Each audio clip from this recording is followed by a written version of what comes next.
जय हिंद। स्वागत है आपके अपने YouTube channel the canny news पे। आज के इस वीडियो में माननीय रेल मंत्री श्रीमान अश्विन वैष्णव जी एवं All India Railway Men's Federation के महामंत्री श्रीमान शिव गोपाल मिश्रा जी के बीच हुए अहम मीटिंग के ऊपर विस्तार से चर्चा करेंगे।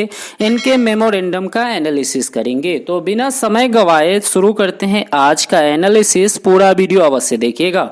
इनके मेमोरेंडम पे ध्यान दीजिएगा तो बहुत सारे इनके इतिहास लिखे हुए हैं। इनको आप पढ़िएगा तो आंखों से आंसू आ जाएंगे। तो टू द पॉइंट डायरेक्ट मुद्दे पे चलते हैं। तो इनका जो पहला मुद्दा है वो रेलवे के कनिष्ठ कर्मचारी जो 1800 ग्रेड में काम करते हैं, वो कहना है कि 50% कर्मचारियों को 1900 का लाभ दिया जाए। दूसरा जो मुद्दा है वो भी प्रमोशन से संबंधित है। इसमें थोड़ा सा अधिकारी ग्रेड को इंक्लूड किया गया है। इसमें यह कहा गया है कि जो 4600 ग्रेड पे कार्यरत कर्मचारी हैं उनको 4800 और 5400 का लाभ दिया जाए, अर्थात अधिकारी रैंक पे रिटायरमेंट दिया जाए। अब हम बात करते हैं तीसरे पॉइंट का, जो इस मेमोरेंडम का महत्वपूर्ण पॉइंट है, मुख्य मुद्दा हम कह सकते हैं, क्योंकि इनके हर मेमोरेंडम में एक्ट अप्रेंटिस के समायोजन की बात देखने को मिलता है। और देखने को मिले भी क्यों ना, क्योंकि आप जानते हैं और मैंने आपको कई बार बता दिया है कि जो एक्ट अप्रेंटिस के कैंडिडेट हैं वो सोशल मीडिया पे AIRF का प्रमुख स्तंभ है। जी हाँ, ये मेन पावर के रूप में कार्य करते हैं।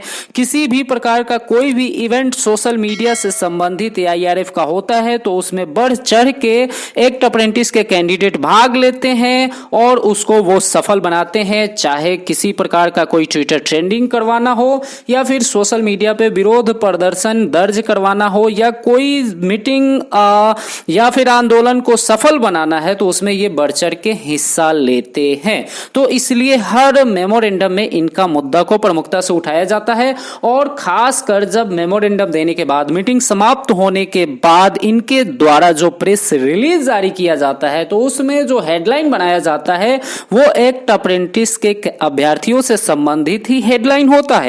आज ही का अगर बात करें तो प्रेस रिलीज जो AIRF का ऑफिशियल फेसबुक पेज है उस पे लिखा गया है कि रेल अप्रेंटिस कैंडिडेट के लिए अच्छी खबर। इसी प्रकार का हर बार देखिएगा, बड़ी खबर, अच्छी खबर और लंबा चौड़ा पोस्ट में एक्ट अप्रेंटिस के मुद्दे को हर बार लिखा जाता है। इस बार भी लिखा गया है कि रेल मंत्री को एक्ट अप्रेंटिस के सारे मैटर को समझा दिया गया और उनको बता दिया गया है कि रेल अप्रेंटिस एक एसेट है, जो आएंगे तो रेलवे को बेनिफिट मिलेगा। और हर मीटिंग में, हर प्रेस रिलीज में ये इस टाइप के बात कहते ही कहते हैं, लेकिन अभी तक कोई बेनिफिट नहीं हुआ। एक्ट अप्रेंटिस के कैंडिडेट सिर्फ इंतजार में है। चौथा जो मोस्ट इंपॉर्टेंट पॉइंट है वो सैल्यूट से संबंधित है। जैसा कि आप जानते हैं, लार्जेस्ट के जगह पे सैल्यूट स्कीम लाने की चर्चा और सैल्यूट स्कीम के बारे में इनके हर मेमोरेंडम में मेंशन रहता है, एक ही लाइन, कि इसको इंप्लीमेंट करने के पहले हमसे वार्तालाप किया जाए। पता नहीं ये इंप्लीमेंट कब होगा और कैसे होगा,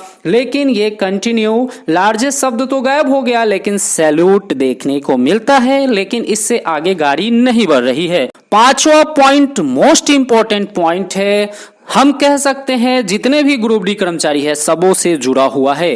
खासकर यदि हम बात करें ट्रैक मेंटेनर का, जो भारतीय रेल का सबसे बड़ा कैडर और भारतीय रेल में रीढ़ की हड्डी माना जाता है ट्रैक मेंटेनर। वैसे तो गाहे बगाहे फेडरेशन कहते हैं कि सिर्फ भारतीय रेल ही नहीं बल्कि फेडरेशन का भी रीढ़ की हड्डी है ट्रैक मेंटेनर, लेकिन ट्रैक मेंटेनर के पास प्रमोशन का बिल्कुल रास्ता नहीं है। उसके बावजूद भी जो डायरेक्ट कोटा से कटौती करके 10% LDC दिया तो वो भी सिर्फ ट्रैकमैन को दे देते तो बेचारे ट्रैक मेंटेनर को कुछ फायदा हो जाता, लेकिन यहां पे भी इन्होंने 10% में भी LDC ओपन फॉर ऑल कर दिया।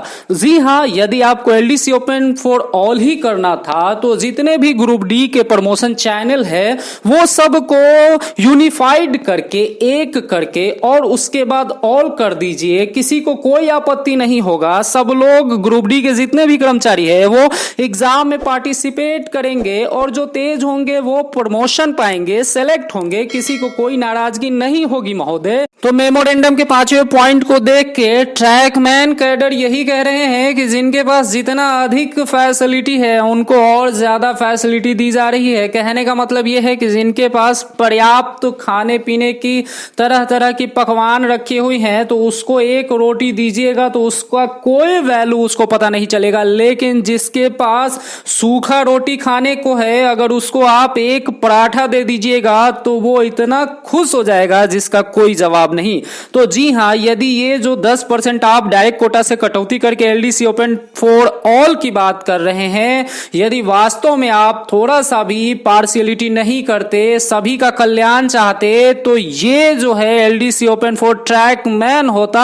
क्योंकि वर्तमान में भारतीय रेल में सबसे अधिक दबे कुचले और सबसे कम प्रमोशन के चांसेस जिसके पास है वो ट्रैक मेंटेनर के पास है। तो ये फैसले से भी कहीं ना कहीं ट्रैक मेंटेनर नाराज हैं। यदि नाराजगी को दूर करना चाहते हैं तो अभी भी आपसे रिक्वेस्ट यही कर रहे हैं सभी ट्रैकमैन कैडर की तरफ से कि आप ये 10% जो वैकेंसी ले रहे हैं इसको LDC open for track maintainer कीजिए। उसके बाद अब छठा पॉइंट की बात करें तो इसमें कहा गया है कि पॉइंट्समैन कैडर को ट्रैकमैन कैडर के तर्ज पे कैडर रिस्ट्रक्चरिंग दिया जाए। जी हाँ, 1900, 2400, 2800 का लाभ दिया जाए।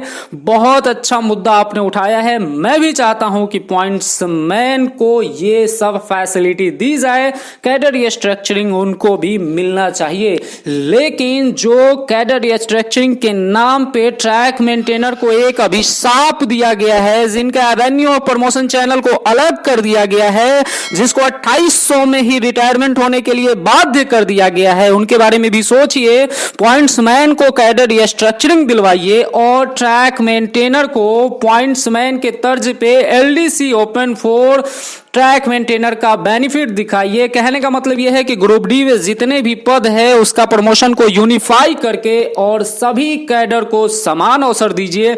निश्चित सबका कल्याण होगा और आपके लिए सबों के दिल में मान सम्मान प्रतिष्ठा और अधिक बढ़ेगी। सातवां पॉइंट की अगर बात किया जाए तो नाइट ड्यूटी अलाउंस से संबंधित है और फिर आठवां जो मुद्दा है वो कहीं ना कहीं प्राइवेटाइजेशन से संबंधित है, कॉर्पोरेटाइजेशन से संबंधित है, तो इस पे ध्यान दिया गया है। और नवा जो पॉइंट है, रेल कर्मचारी को फ्रंट लाइन वर्कर के रूप में ट्रीट करने की बात कही गई है। इस वीडियो में इतना ही। वीडियो पसंद आया तो लाइक कीजिए, अपने दोस्तों के बीच शेयर कीजिए, चैनल पे नए हैं तो सब्सक्राइब कर लीजिए, नोटिफिकेशन बेल को ऑन कीजिए। अपना ख्याल रखिए। Take care. जय हिंद, जय भारत।